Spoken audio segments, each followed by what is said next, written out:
Welcome to the Creepin' It Real Show, your one-stop shop for weird news, spooky, and otherworldly and paranormal shenanigans. We'll take a dive into what's going on in creepy pop culture. You can follow Creepin' It Real Show on Twitter at creepin_it. You can email us at creepinitrealshow@gmail.com. You can also go to our website, creepinitrealshow.com. Without further ado, welcome to this week's episode.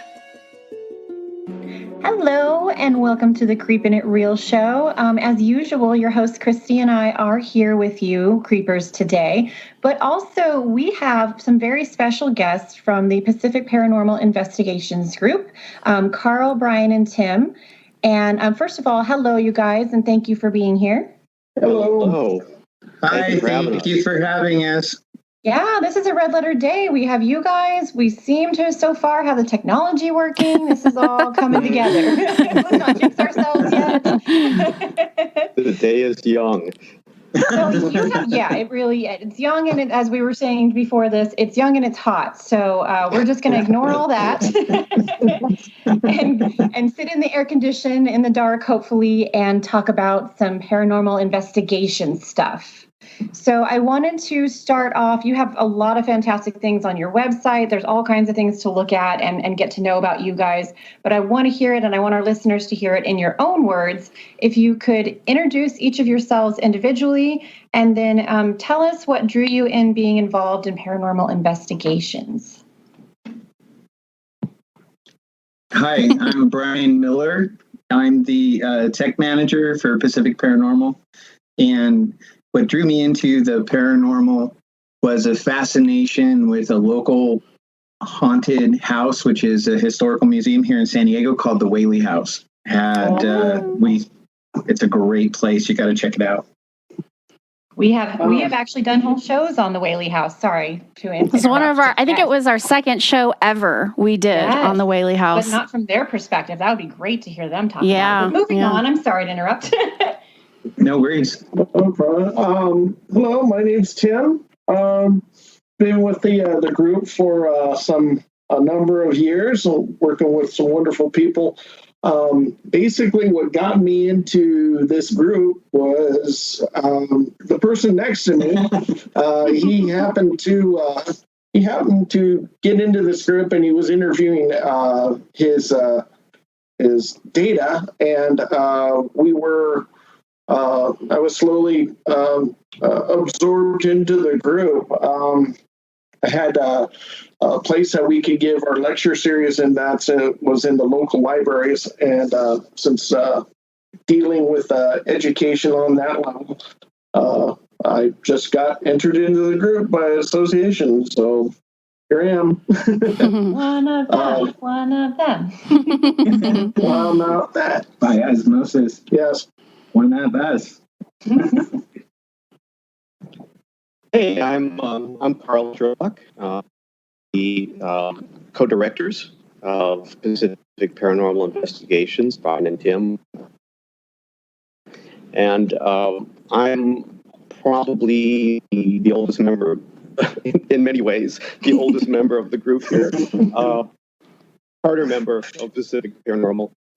I joined the group when it started in 2006, and that was the same time that the Ghost Hunters TV program was kind of at its height. So I think that's what originally got me involved. At the time, I was teaching a course called Views of Death and Dying in Literature, and my interest in the paranormal sort of dovetailed with the subject teaching, and I sought out and joined PPI. And that's what got me started. Nice. All right. Thank you, guys. So I came to know these guys randomly through a training that both Tim and I attended for library stuff. It was a 2-day training, and we were complete strangers at the time, right, Tim? Yep. Yes. And then I ended up needing a ride home and endeavoring on a 3-hour journey through Los Angeles peak traffic. That was lovely. Yes. And with a completely strange man who turned out to be wonderful. And besides library stuff, we happen to have a love of paranormal. And I know mine is just a hobby, but we had a shared semi-professional background in, dabbling into paranormal stuff. And we've wanted to do this show together ever since. So I wanted to thank you guys all again for being here, because I am excited to get your guys' insight on something. Thank you for having us. Yes, thank you. So, guys, tell us a little bit how and when your group got started. Well, I think I'll field that one since I'm the longest standing member of the group. The Pacific Paranormal Investigations you're talking to right now is a 2.0. This version began in 2008 under the direction of Glenn Pitcher, who was a very dear friend and colleague of ours who passed away in 2009. He founded the current PPI as we now operate it. The group had evolved from an earlier kind of short-lived group in which Glenn and a few other people were key members. And they got together and set up a version of PPI 1, in April 2006. And that's the group I joined. And that, as I said earlier, was at the height of the Ghost Hunters TV show. However, within just a couple of years, it was pretty clear that there were different camps of thought within our group. Some people had different values, different ideas about what our mission as an outreach group should be. And, I have to say, to be completely fair, that was kind of a common growing pain among investigative groups like ours during that decade. So eventually the band broke up, and people started their own groups. And they sort of struck out on their own trajectories. But we kept the name Pacific Paranormal Investigations, and Glenn Pitcher led it. And it shook out as a skeptical inquiry team. We were more education-centered and science-based. We tried to divest ourselves, I guess you could say, of the pseudoscience ghost hunting image. And we started investing more in becoming what you might call citizen scientists. We tried to raise the bar on our own vetting process of so-called evidence. And I'll get to the use of that term, or one of us will later on. We started doing lectures at area libraries, learning institutions, specifically on the science and the pseudoscience of paranormal investigating.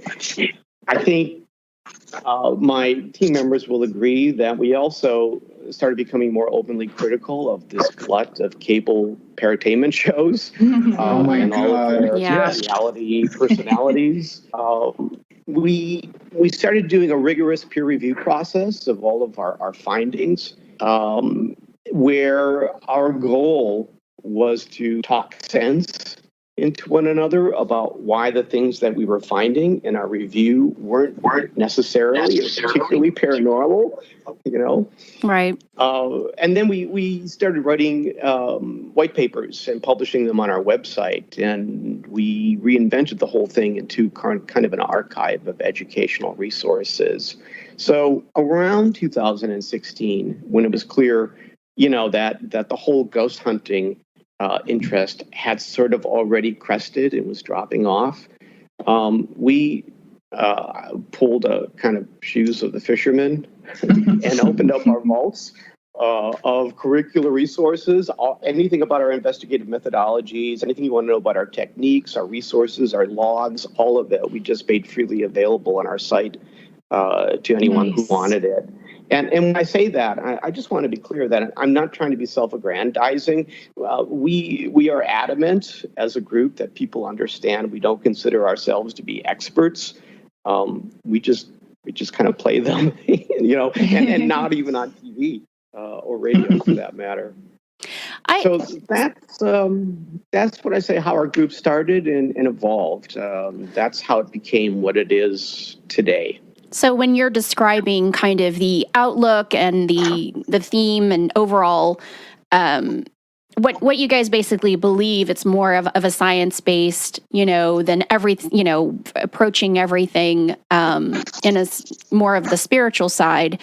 I think something that's changed lately, and I don't know if it's always been that way, and I did not realize it, but a lot of investigations, including ones that are on TV, that are coming out now, seem to kind of show like debunking, yes, and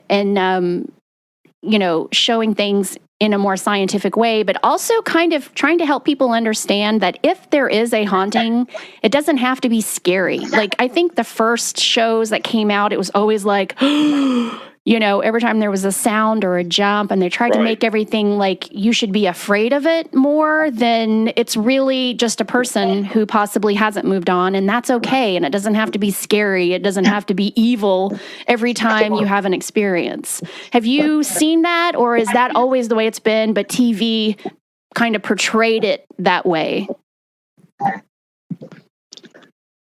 Well, I really feel that one.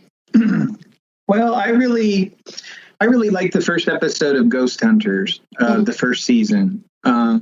They portrayed themselves as a scientifically based group that was out there trying to help explain the phenomena to people in a way like you described, that doesn't necessarily have to be terrifying, and certainly doesn't have anything to do with the B horror movies of the past, or The Grudge, or any of the other types of movies that really exaggerate paranormal activity.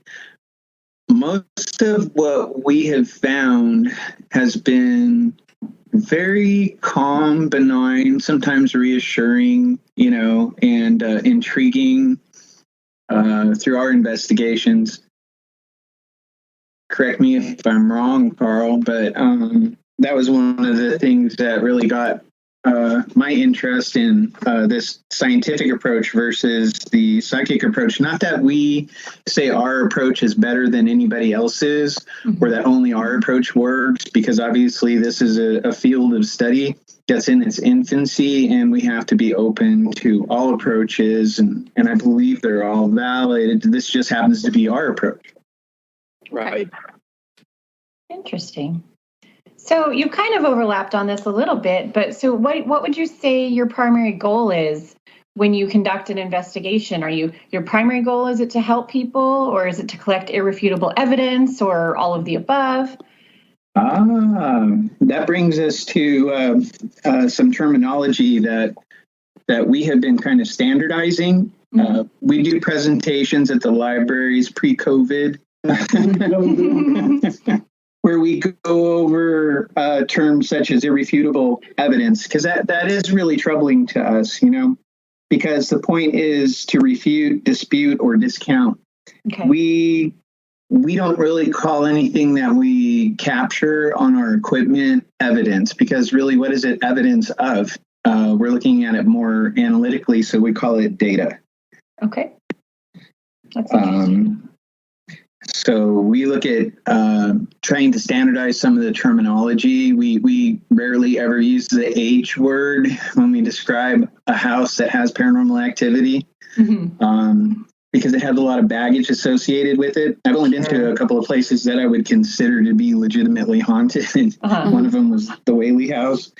But we tend not to be out looking for quote unquote irrefutable evidence, because the whole point of gathering data and putting it up for peer review is for people to come up with an alternate explanation. And if it makes sense, then we change our model to fit the better explanation. That's the scientific method. So before go ahead. Go ahead. Sorry.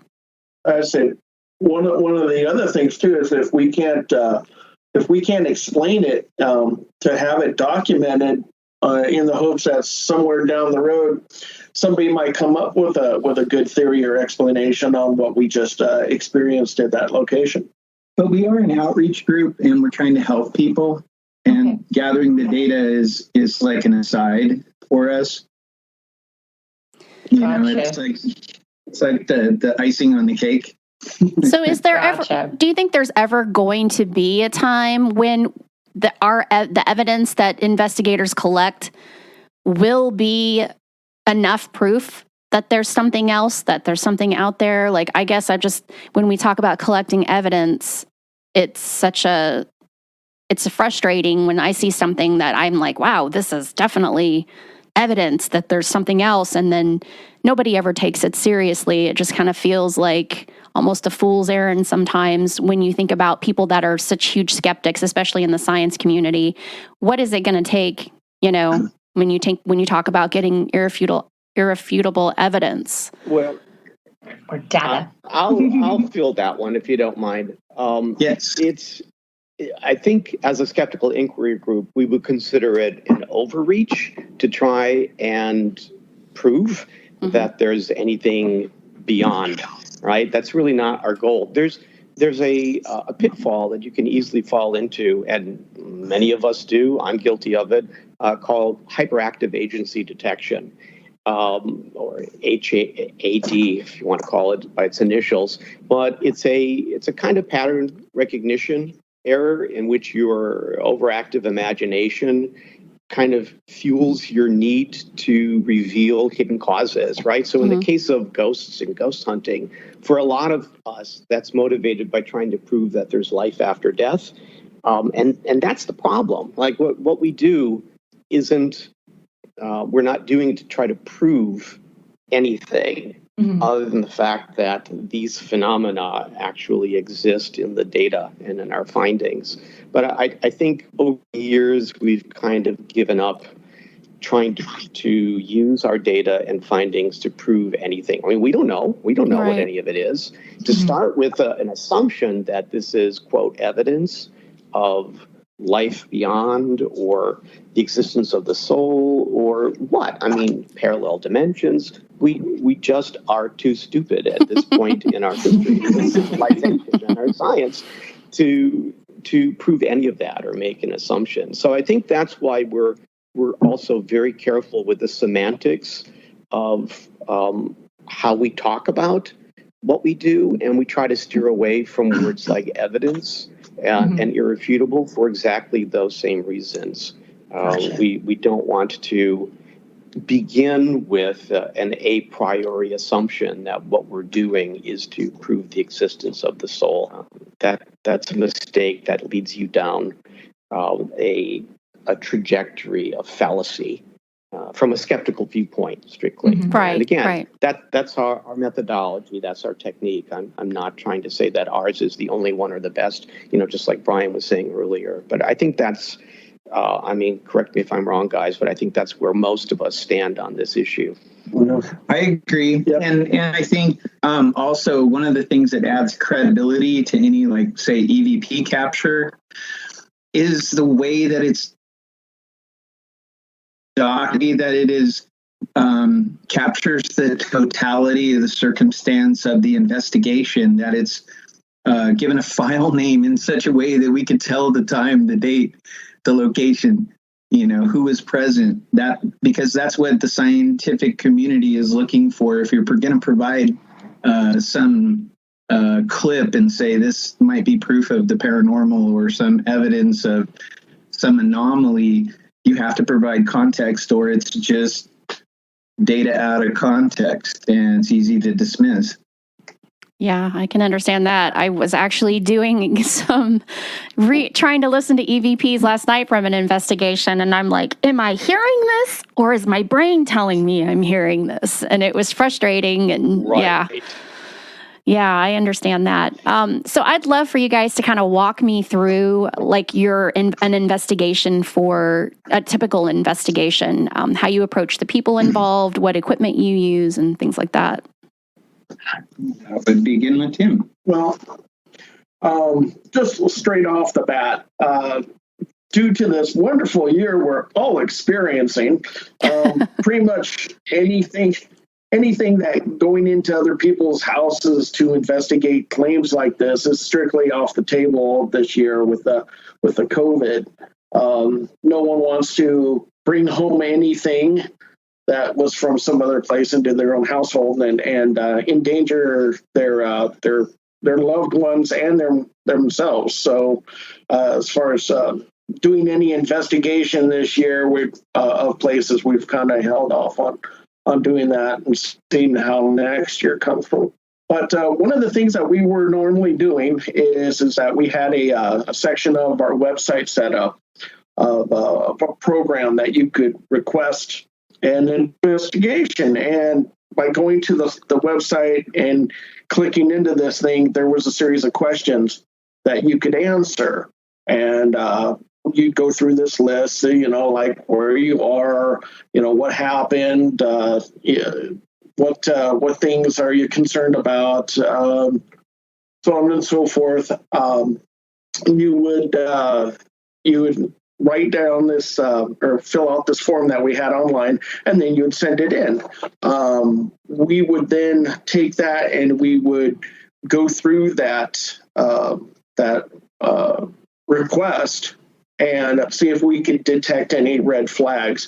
And sometimes we would, sometimes there would be a red flag, and then sometimes there would be a whole marching parade with a band and red flags, and so it's also to filter out the ones that are more credible versus the ones that are not credible. Once we'd also get things from TAPS, because we are affiliated with TAPS. Sometimes they would get in touch with somebody, and then they'd say, well, we have a group that's out in San Diego that's closest to you, and we're going to refer them to PPI, and then we'd go into this further. One of the things is that once it got through with the review, peer review, we would contact the possible client to see if we could arrange what we call a walkthrough. We go to the site, not the full-blown investigation. Sometimes these places would not require a full-blown investigation at all. Some of them were on the border, so by going there and doing just a minor walkthrough, meeting the people, talking to them face to face, having them tell us in their own words what's going on would also make it rather intriguing or not intriguing, depending on the vibe that we're getting from that place. If it is warranted for an investigation, we would then schedule an investigation and alert the rest of our group about it and see if we can come to a good date that we would go and take all our equipment and everybody on board to investigate this location. Okay. That's Wow. cool. I want to go so bad. It's quite a process. It is quite a process, but I think it's really neat that your main objective is to go in and help people, and then with like objective 1.5 of collecting data and not bringing in kind of baggage of haunted or different kind of terms that people ascribe a lot of different feelings to. So I actually went and changed the terminology for this question just to make it more talking about data as opposed to hardcore evidence, irrefutable. I noticed. So from an evidence perspective, what was the most compelling data of the paranormal that you've ever collected, or what was the most so we want to hear stories. I think we all want to hear some cool stories, whatever you deem to be a cool story from your investigations, something that you found some evidence from that you found really interesting, or something that kind of creeped you out or was off-putting. Tell us some stories. Ooh, Karl has a good one about an investigation in Big Bear. Yeah, I would say that the preponderance of our findings are EVPs and AVPs. I think it's very rare that we find anything on video. And the most compelling stuff is the stuff that we hear in the environment in real time and are able to capture in our recordings. So back in 2007, I think it was, we did a 2-night investigation of a residence in Big Bear that was built adjacent to the site of a tragic house fire that unfortunately killed a couple of children. And the claims of the client were that the souls of these children were coming and haunting their house, that there were portals and such. And, in retrospect, I'm not sure that I ascribe to some of those claims, but it was an early investigation for me in the group, and I was very gung-ho about it. Well, over the course of the 2 nights, I kept hearing the same darn 2-note whistle every couple hours. There was this disembodied sing-song whistle in one or the other of my ears. And, I kept thinking, is someone in the group punking me? Because I would stop and ask everybody to do that. And, is that a scientific conversations at the time? Is that your scientific term for under P in our glossary? Punking. We prefer that to bunking, though they're related words, obviously, by derivation. But okay, can't kill the English teacher in any circumstance. All right, but during those 48 hours, again, I kept hearing the same 2-note whistle, and it sounded like that. Ooh. And I kept looking over my shoulder, who was in the room doing that to me? Nothing. So the good news is I was able to capture this disembodied whistling in the recorded audio to prove that it actually happened. It felt creepier at the time than it does now, listening to the audio, of course, probably because I'm more jaded than I was in 2007. But for me, that set of AVPs to this day, I still interests me, still confounds me. It's still a head scratcher to me. And the fact that it happened to me in real time and was documented in the audio is also kind of special to me. So I have a question about that, though. Do you think, based off of just you having been there and recorded it, that it was residual in that it was something that was reoccurring around the same time all the time? Or do you think that was something trying to get your attention actively? The latter. It felt like it was attempting to interact with me or other people in the room. I definitely felt as though it was trying, in listening to it, especially in the audio, like it was trying to capture my attention, because it seemed to happen within, and I know that one's perspective of these things can be biased, influenced, but it seemed to be happening 1 to 2 feet away from me, from one ear or the other. So it seemed, I want to carefully say that it seemed, because, I don't know for sure, but it seemed to be trying to capture my attention. Over the years of doing this, I have noticed that there is a kind of EVP that relies on whistling and singing. And I'm not going to say I know necessarily what it means, but it's happened often enough that we have started using that as a method in our EVP sessions. We might invite something to sing or to whistle to us. I can come up with all sorts of, unsubstantiated hypotheses as to why that might happen.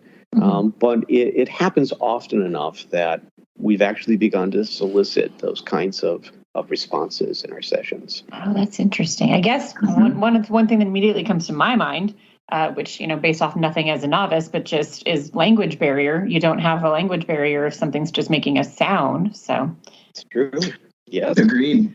Yeah. Music is the universal language. Yeah. But then, the next question is, if you're dealing with something that doesn't have the physical apparatus to purse lips together and produce, a whistling sound, how the heck is that happening? Agreed. True. And then from a equipment standpoint, since we know that audio recorders can only record what they're designed and built to record, which is within the frequency range of human hearing, it has to be physical. How is it possible that we can capture something that's physically creating waves of pressure in the air? Strange. Right. This is mind-blowing. Wow. Do you want me to go to 9, Yeah. Moni? Yeah, go ahead. Okay. Do you have any tips for people who want to conduct investigations, or do you just say don't do it, you don't recommend it? I don't think we don't recommend it.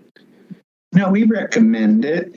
But we recommend You're doing it in a certain way that is safe and will not get you thrown in jail for trespassing. That's always a good point, right?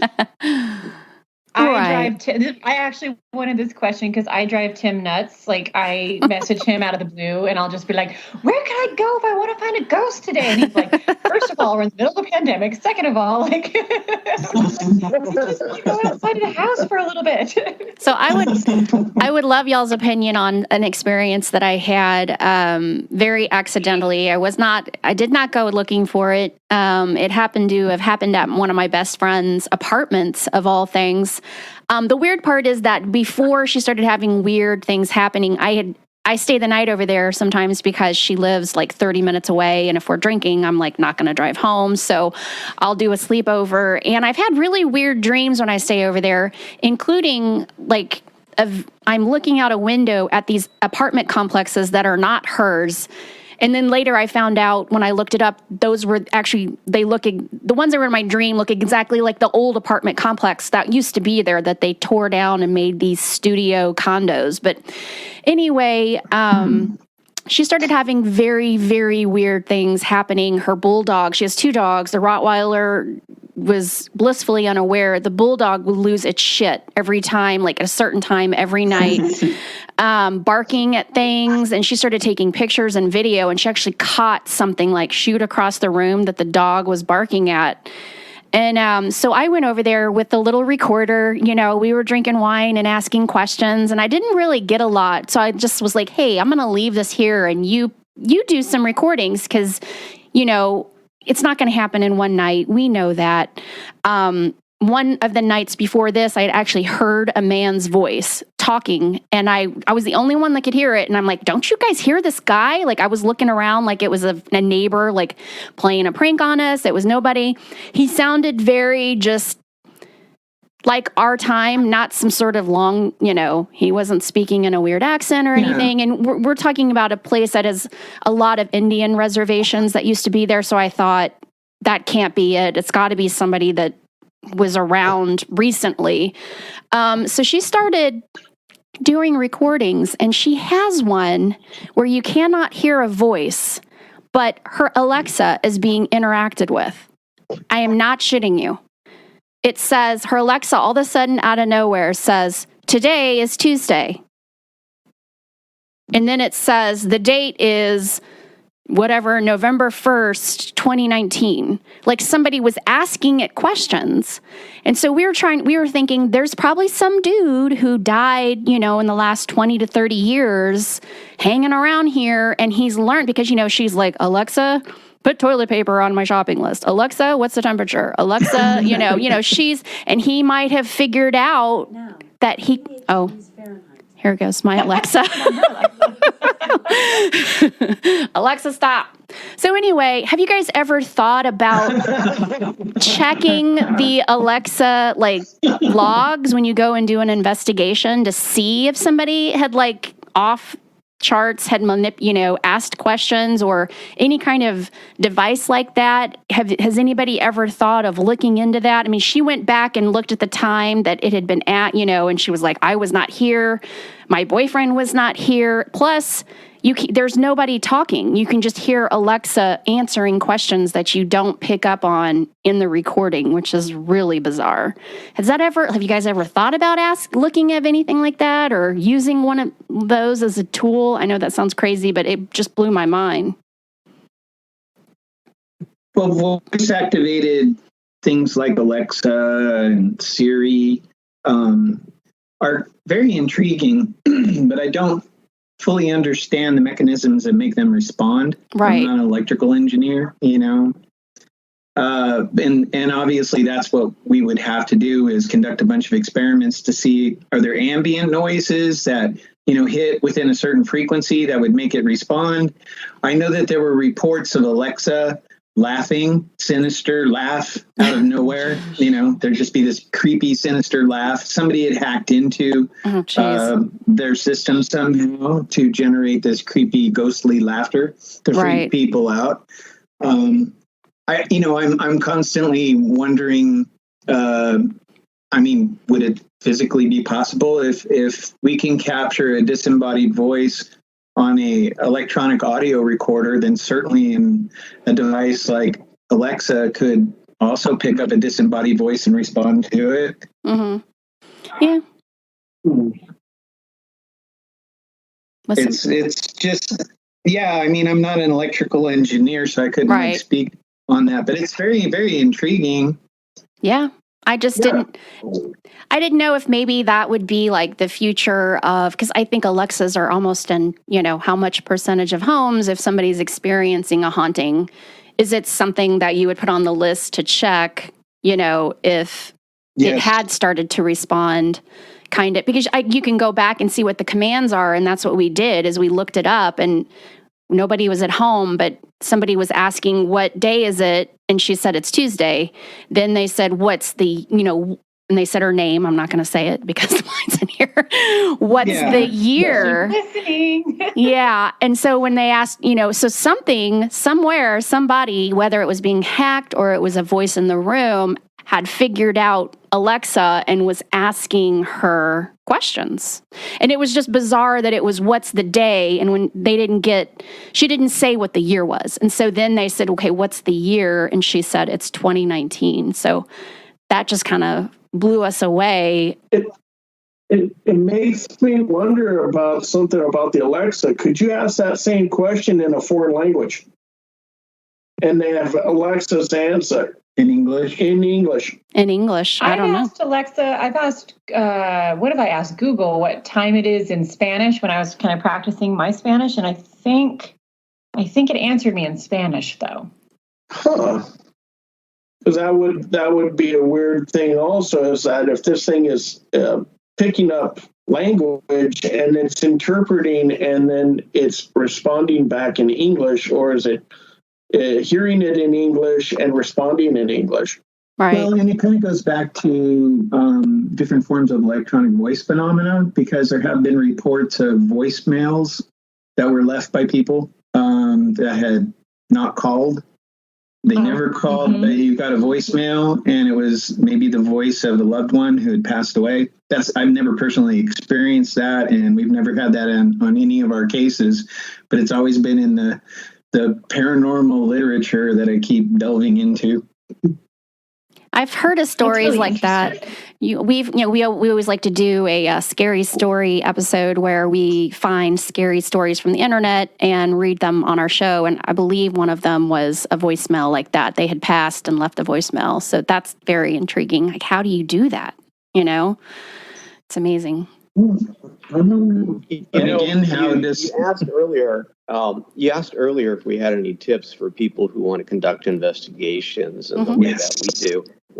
And one of the things that we often talk about in our presentations on the science and pseudoscience of investigating is the working of household story narratives. That a lot of the time when we interview clients, they and their family have already collaborated on an interesting ghost story that they think they're participating in. And I think we need to be cautious. It's human nature to want to build narratives and stories around our experiences with what we think is the paranormal. That's what we're conditioned to do. I mean, our understanding of ghosts and the paranormal usually is through having read or seen stories about them. So we frame our experiences as though they're narratives. But the danger of that is confirmation bias, right? Once you start creating a narrative, then you get it in your head that this is the story to try and prove, and you build that into a campaign with friends and loved ones and other people in the house.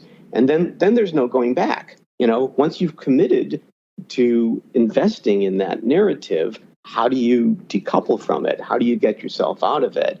So it's something that if I were going to have a tip for people who want to conduct investigations, I would tell them, be careful of building narratives around your findings and your data collection. Yeah, that's a good, because I know I go in and I lead from a totally not scientific, I'm pretty empathic with living people, which is exhausting. And I feel like, yeah, based off of just how I feel. So again, not scientific, that I am, I guess, open and fairly easy for something on the other side to want to communicate with. My philosophy is just living people want to be heard. It's the same philosophy when you work in a library and customer service. It's like people want to be heard out of whatever they're going through. It's not necessarily about you. And I feel like that happens to me a lot when I'm out sort of what I call ghost hunting. But really, I just like to go to a new place and kind of be in a new place and maybe learn about the history. And then if I happen to have an experience, which happens to happen to me, I feel a lot. But I also think I definitely am guilty of trying to have this bias of, historically, I know this happened here, so this must be about this. And it's like, sometimes a rose is just a rose. Maybe that didn't even happen because it's just my feeling, or it did happen, what I experienced did happen, but it's not for the reasons that I tend to kind of ascribe bias to and say that that's why that happened. Right. I think also one of the big things that we also ask a future client when depending on getting an investigation in their house or this location is we ask them to start a notebook, a journal. Times it happened, where it happened, what happened, and hopefully, because sometimes people come at us and they have a lot of experiences that would normally be experienced over a decade, but this has happened in the last 2 days or in the last week or 2 weeks. So by setting a notebook or journal to indicate like that, it would also give us the idea of when to investigate. If all the activity is happening at 11 o'clock in the morning, you're not going to want to investigate at 7 o'clock in the evening. That's not when it's going to happen. You want to find out. And hopefully by having a journal like that, you could narrow down the best time to conduct an investigation. And we do have details and articles and recommendations for people that are interested in conducting investigations following kind of along our guidelines on our website at pacificparanormal.com. Yeah, I was checking it. Your website is fascinating, by the way. We're going to plug that for sure at the end too, but that you got a lot of really great articles and all kinds of stuff on there. I highly recommend people who are interested in what we're talking about now, which why would you be listening if you weren't? Go check that out. I have a personal question. It's not necessarily about somebody who wants to investigate, but it's more about what is your opinion from an investigative standpoint on why something like this would happen. I grew up in a haunted house. The people before us knew it was haunted. We had moved because it was so haunted. This is when I was young. And then, which coming from my father who doesn't believe in shit, it was a huge deal that he finally acknowledged that something crazy is going on, to the point that he was the one that made the decision, we're getting the hell out of here. Then the people after that moved in, of course, we got the phone call a week after they moved in. You guys ever have anything weird happen? And of course, we had to have the conversation. Nice. And so fast. A little weird. Yeah, we saw an old man in a closet. We're like, yeah, that's him. Did he have a cane? Yeah, he had a cane. We're like, yeah, we know exactly what you're talking about. And then we heard a little boy. Yep, that's the old man's grandson. He's just watching over him. It's fine, But fast forward 20 years later, I took my kids back home. I lived in Roswell, New Mexico. I grew up there, and and talk about being a weird place to grow up in. I got some crazy stories, but I went back there and I just wanted to show them the house. So we drove through the alley and peeked over the fence, and I was like, this is the house that I'm always telling you about. This is the house that was haunted. And there was an old lady out there, and she lived there for 14 years and nothing. Not one experience. And we were just shocked. Like, how does that happen? I mean, how does it go from being haunted, severely haunted, like activity almost all, like every time, to this absolutely nothing? And have you ever had that happen? And then kind of what was your, like, I know you guys look more in a scientific way, but how does something that's such huge activity go to nothing? I mean, have they just moved on, or is time different for them? What? It could be, but then, excuse me, try that again. It could be. I know one of my most memorable pre-PPI investigations was at the Whaley House. I became really good friends with the curator of the previous organization that ran the museum, the Historical Shrine Foundation, June Redding. She gave me access to the house in exchange for physical labor. I would do work and I would stop and interview her, and had a lot of really amazing experiences. And she had ideas like that you can read about, like the stone tape theory, where perhaps, it's all speculation. Energy is absorbed, or people have such an emotional connection with a place that, there's some sort of imprint. I was always looking more toward a scientific kind of explanation. And I noticed that the activity really ramped up and then it died down over a period of time. And June had said that she noticed activity in the house was cyclical. And the only thing that I could find environmentally, because I was documenting temperature and humidity and stuff like that from the newspaper in those days, this was pre-internet, and, no Weather Channel and no data archives, was sunspot activity. And when the sunspot activity was higher, there was more reports of activity in the Whaley House, and when it dipped and went into a solar minimum, there was less. And that was the only thing that really matched. Now, does that have anything to do with the activity that was being observed? I have no idea, and I keep waiting for the next solar max so we could test this idea, and now we're in some sort of Maunder minimum. So maybe in another 11 years, we could try this theory again. One of the other things, too, is that what you were just describing is classic poltergeist activity. Yeah. There are several stories throughout the world of a location just raging, just going off. Everything, sounds, smells, things flying across. And then one day it stops, and it never happens again. And that always tripped me out, because you have this stuff, it's going, and then it doesn't happen again. I had a friend that back in the day lived in a haunted house too, and I had an experience there, but a lot of other people did too. But they've lived in this house for well over 50 years.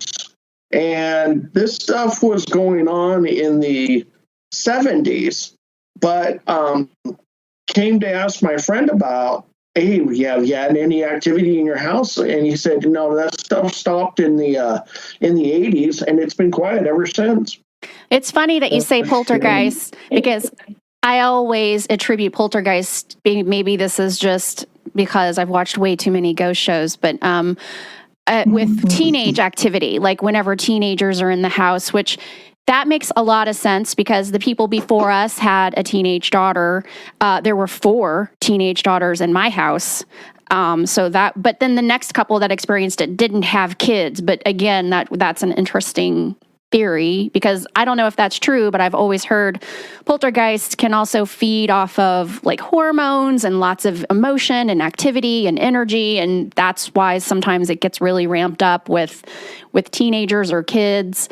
But yeah, with 4 of them in the house, I can imagine that might have really, because it was very active when we lived there, very, to the point where we literally packed up and just left. Like that was it. My dad had had enough, and it was just, it freaked him out too badly. Like we had kind of all gotten used to it, but he just never could. He could not get used to it and just was not good with it. The last straw for him was something so random and menial compared to all the other activity, but we had gone to dinner and we were all pulling up in the driveway in the car, and all the lights in the house started, each room, turning on and turning off in different rooms and stuff. And he just, and he had this checked so many times and there was nothing wrong with the electrical. And he was like, that's it. We're moving. I can't take this anymore. And my stepmother, who's Hispanic and very spiritual, this was like the mothership calling her home. She loved all of this, and she was like, no. And he's like, nope, that's it. I've had it. I'm moving. But yeah, he just wasn't doing it. But anyway, that's an interesting perspective that I really had not thought of. So, wow. Okay. Thank you. I just turned this into the Christy show. Sorry, I didn't mean to do that. I've had some really weird experiences, and I've always what's going to be. Are you guys good for time still? Are you still okay to hang out with us? Okay. Yeah, okay. We're good. All right. It's quarantine. Where is anybody going? The ghosts are going to still be there. And I'm sorry, I had missed part of the discussion that Tim was talking about equipment because in quarantine also toddlers screaming are a thing, so I had to step out. But I wanted to ask from the novice perspective, is there any piece of equipment that you would recommend that was affordable and readily available that would be great for a novice person to collect some data if they were out on their own? Well, most definitely. I think all of us would agree the best piece of equipment that someone can buy is a very high quality audio recorder. And hopefully you have a laptop because you can download Audacity, which is a free audio program that'll allow you to analyze that audio that you captured with this high quality audio recorder. Something that has a frequency response should be printed in the specs, that matches the range of human hearing. 20 to 20,000 hertz should be absolutely perfect. The lower quality audio recorders you buy are muddy, and we've had many, many examples of the recorders fabricating or, overlapping sounds, and we call it audio compositing, and creating sounds that aren't representative of what was truly in the environment and could give you a false positive. So high quality audio recorder is a must. I am purchasing now. Add to cart. Yeah. I have not to mention products, but we all use offline. We all use Zoom recorders, and okay, those are really good and they're affordable. But there's so many out there. Just keep an eye on the frequency response, because that's what's the most important thing. And then you can buy a refurbished one too, as long as it's factory refurbished. Should be great. But, okay. Ooh, that's How to save some coin while you're hunting ghosts. I love it. Definitely, if you go the cheap standard, you stand the better chance at capturing a false positive. That happened to me a few years back during an investigation. I had a low-end recorder. During the evidence review, I came across this thing that sounded demonic. And, it's the kind of stuff that when you're listening to headphones and you hear it, you throw the headphones across the room like, what the hell did I just hear? And so you hand it in, you think to the guys, hey, I might got something. What do you think of this? And at first, it's like they're going to throw their headphones across the room too. But upon listening to their other recorder stationed and triangulated in the room that would happen, you come to find out that what you're listening to was not demonic at all, but it was this false positive, this digital artifact that if you didn't check this out with your colleagues, it would have scared the hell out of you. Yeah, so we say high quality audio recorder.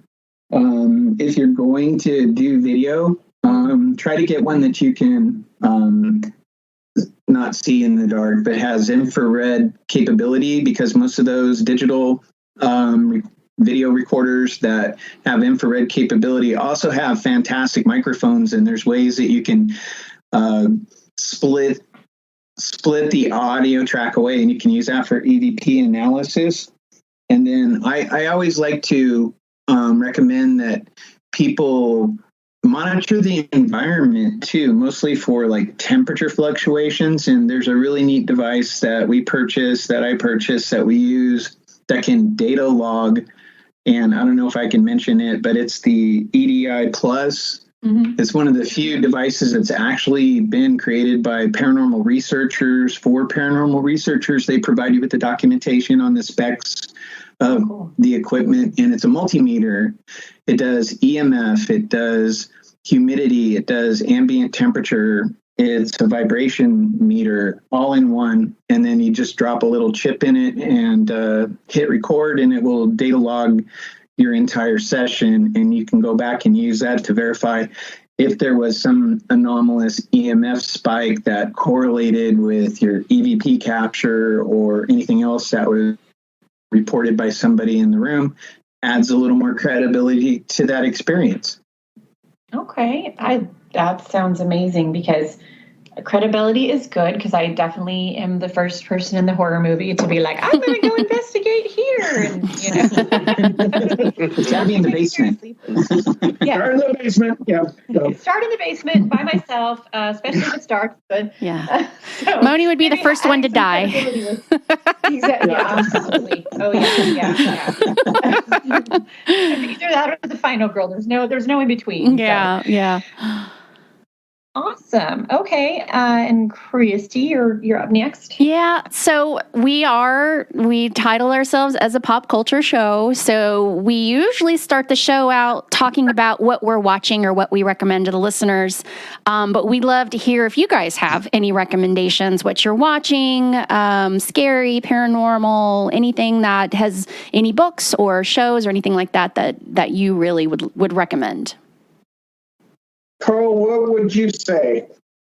I have no recommendations. I literally watch no paranormal programming.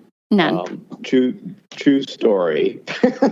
I like zombie horror. Yes. But and science fiction. But that's pretty much where my viewing time about the paranormal ends, to be honest. So I guess I'm not part of the paranormal pop culture in that regard. Oh no, we do all. We do all Have you watched horror. any zombie or anything you recommend? Stranger Things.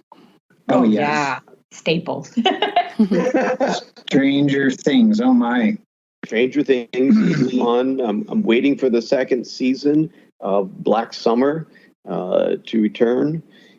That's the more serious take on Z Nation, the writers of Z Nation. Mm-hmm. They put out, I believe, a Netflix series last summer, a limited series, and it was really good. It was really well done. A nice alternative show to the greats of The Walking Dead and the spinoffs of those, which, by the way, I'm also greatly looking forward to returning at some point. We missed the season finale of the last season of The Walking Dead, as well as the World Beyond, and those should be turning up, if I heard the news correctly, should be turning up sometime in September or the beginning of October. Oh, so you're the guy who's still watching, because those were my favorite shows ever. That's awesome. I've been seeing some of the news about it, and it actually looks. I'm like, maybe I'll dip my toe back in now that I haven't watched The World Beyond, for instance, and I'm kind of interested. So right, it hasn't run yet. They took it off because of the pandemic. I guess they couldn't complete it in post-production because they couldn't get the people to come in and do it. So that was held off, and the season finale of the season 10 of The Walking Dead was also preempted. Oh, okay. Yeah. That's why they broke up the season so much. Duh, the pandemic is a thing. So. Yeah. And to lock down the zombies. Yeah, exactly. Yeah, I've been waiting for the next season of The Expanse myself. I'm a big fan of The Expanse. I don't know that one. I'm I looking. haven't seen that. Literally writing it down. Oh, you haven't seen that? Oh, you'll love it. Okay. Yeah, it's supposed to take place like 250 years in the future when humans have colonized Mars and the asteroid belt, and humanity is turned into like 3 different nations, and we're all on the verge of war. And then they find some alien material that is the catalyst for the rest of the following season, so I can't spoil it for you. Nice. Hello? The guy that made The Expanse also made Battlestar Galactica, and it's got that dark Battlestar Galactica vibe. And everybody is multinational, multicultural, and it's just a really neat, it's a really neat show. You got to watch it. But I was really intrigued by Undone. If you saw that on Amazon. Undone. To write these down. Yes. Undone. Yeah, it's a really interesting animation process called rotoscope, where they take actual video and then they turn it into animation, and it follows a main character who you can't tell if what's happening to her is real or all in her mind. And I love those kind of stories. It's a trip. You got to see it. That reminds me of Starfish, the movie, the one, I don't know, it's like the quote unquote, the end of the world, but it's all in her head. It's pretty amazing. If you like really trippy movies like that, Starfish was really good. Starfish. Yeah. This is along that line. Yeah. Is it all in her head, or is it really happening? Because everybody in her family is convinced she's just imagining everything. Something has happened, but not what you think has happened. It's really bizarre. And it ended it, and I had to literally Google and read what the fuck what happened there. Like, I was still like, so did the world end? Was that a real what the hell? Like, it was just so bizarre. And then once I finally read a little bit more into it, I mean, I liked it, but then I loved it. It was so bizarre and such a cool take. It's about grief, basically, and how she was dealing with grief. And it just takes you on this wild ride of cool, just basically a huge window in her head. And it was pretty amazing. Nice. Well, I've been checking out some other shows myself between Amazon and Netflix, and the shows that I would recommend checking out would be The Umbrella Academy. Started off very slow, but it gains traction, and then you start liking them. So it's just a bunch of emotionally scarred kids that have superpowers, and how they're dealing with it. I like that. It's got my interest. The other show that I'm waiting for is the second season of The Boys. The Boys. Mm-hmm. The Boys. Yeah, it's like they've taken the Hall of Justice and they've incorporated it.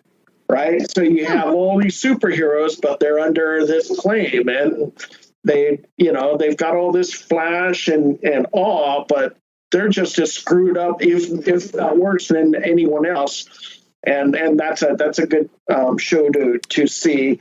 And then there was one on Amazon. I think it was called Upload. If you ever seen Upload, I think what it is this guy dies and he gets uploaded into this virtual reality. Cool. And he's he can talk to the people in the real world, but he has to exist at this fancy hotel, and you actually get you pay for the suites. Your loved ones pay for the suites, and when they run out of money, they downgrade you down to like the Holiday Inn.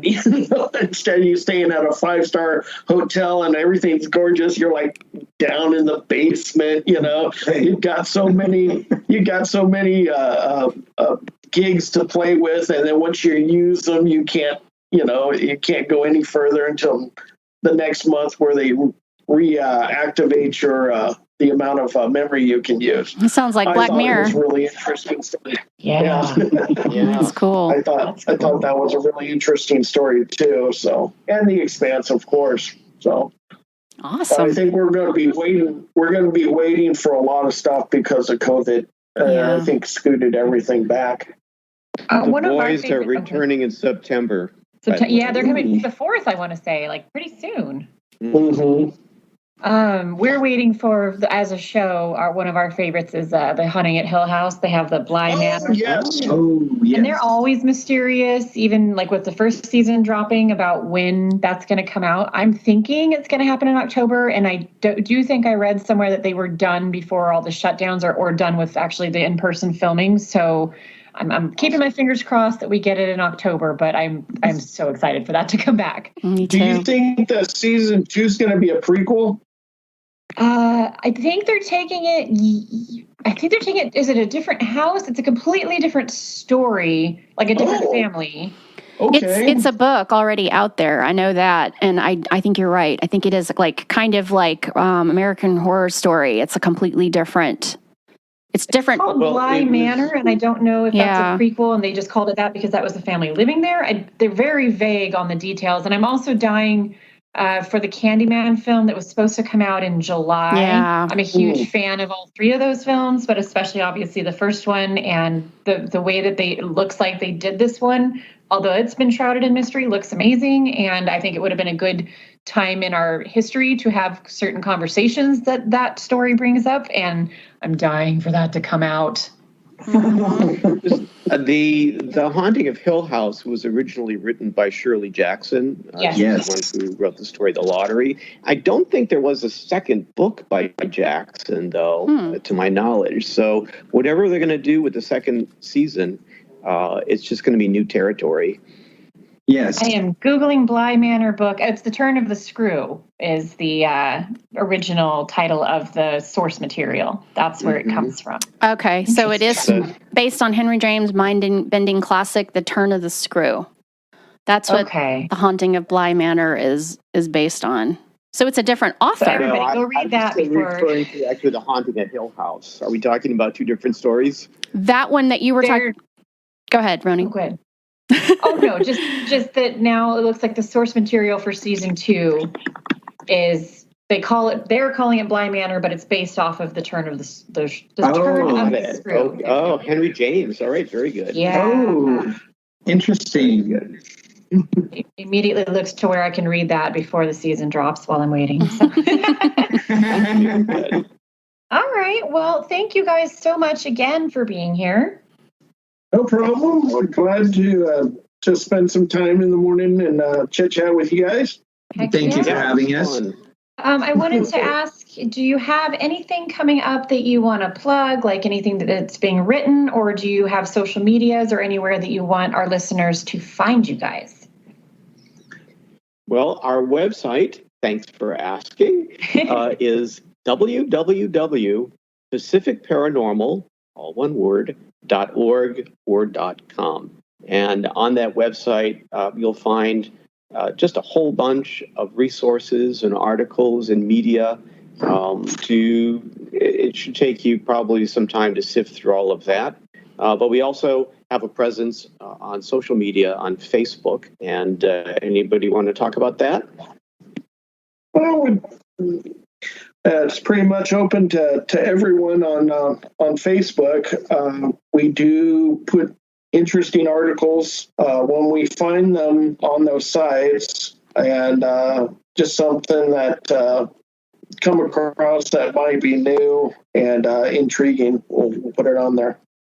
And excuse me, let me clear my throat. The month of October was always big for us because we were always doing presentations at the public libraries, and unfortunately, we're not going to be able to do that this year, and that's really sad. So one of the projects we've been discussing together as a team is creating some really short videos that we could upload to the site called a Paranormal Minute, where we can discuss a brief topic really quickly, featuring different members of our team, because it's more than just Karl, myself, and Tim. We have their team members as well, and feature all of them and give them an opportunity to discuss a paranormal topic and make it nice and digestible, so somebody could just like sit down real quick. I only got a couple minutes, watch a clip, and off to their busy lives. That's awesome. That's a great way to present that too for this kind of go culture, but everybody's online. So that'd be outstanding. I for one would watch that. So awesome. That would be great. Nice. All right. Well, unless you guys want to, we can talk offline about bringing me along to be your litmus test for if somewhere's safe to go into. I'm like the canary into the cave. Yeah. Oh, definitely. I mean, we oftentimes we belong to a meetup group because one of our members, if I could plug the names of the other members to include them, because they're really important to our team. We have Deborah Page, who acts as case management. We have Dave Hansen and Cheryl Bailey. Yeah. And we have Teresa Canizero, who is our affiliate in Indiana now. Yeah, she and her husband bought this huge building that used to be a Freemason lodge, and they're turning it into their own home. And they've had some interesting weird things happening at that place in Huntington, Indiana. And then Marlene Burke, who is our affiliate in Arizona now as well. But we also belong to the San Diego Ghost and Paranormal Meetup, which Dave Hansen runs. And we would have events with the meetup group where it's a mixed approach. They let us come in and use our equipment, and there's sensitives there.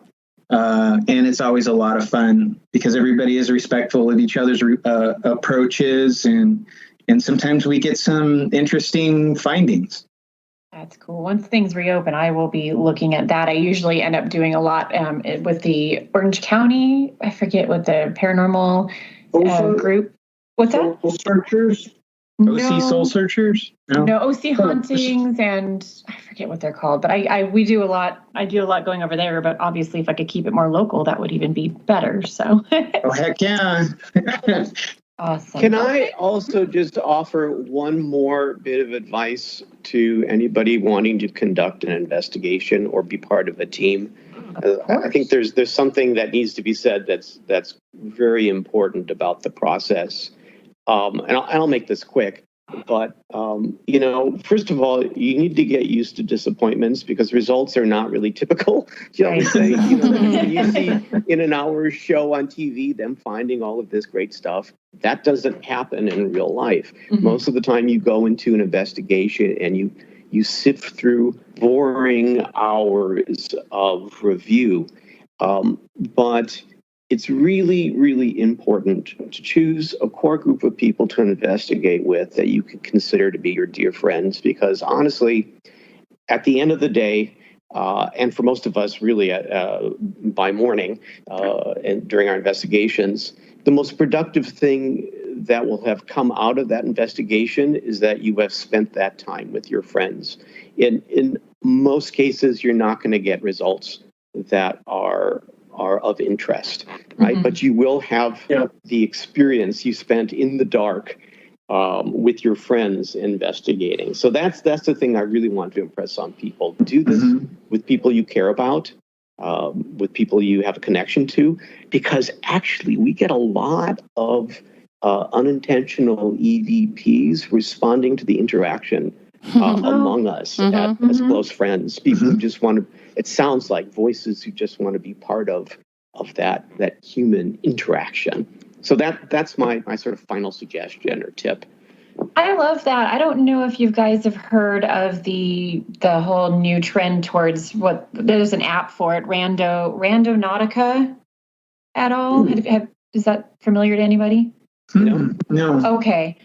So this is particularly an app, but the whole term refers to basically the thought that you can kind of think of in your mind what type of place you'd like to explore today, somewhere new. It doesn't have to refer to haunted whatsoever, but it's actually an app that then will supposedly configure, I don't know, wizardry and witchcraft, but it gives you coordinates to a location that's supposed to meet some part of what your intention was set on. And so for me, it's been really nice during quarantine, and I'll take someone with me who I trust, who I've been, in contact with even during the shutdowns. And it's a good way to get out of the house. Sometimes I'll do something and I'll bring my kids. It's gotten a bad rap or a weird rap because it was something that was popular on TikTok and allegedly led to these kids discovering, they really did discover a dead body. I don't know if it was that case, if it was as random I as read they about said, that. but yes, that's the app that I've been By using. me 2020. Yeah, right. The Random Not 2020 is discovering dead bodies and getting yourself in trouble. But the point is to go out and go see someplace near your local area that you've never been before. And then for me, I'll try to manifest like maybe something where something has happened historically before, so that it might be, we might be able to pick up some data or something like that. But it's a really fun thing to do if you're responsible and careful and not trespassing and mindful of your surroundings. That's what I'll put out there on that. That's cool. I know that on our website, you'll see some reference to a woman by the name of Sarah Estep, who is one of the American pioneers of electronic voice phenomena being studied, pseudo seriously. And she used to conduct EVP sessions worldwide at a specific time, and she called it the Big Circle. Oh. And people wouldn't have to travel anywhere.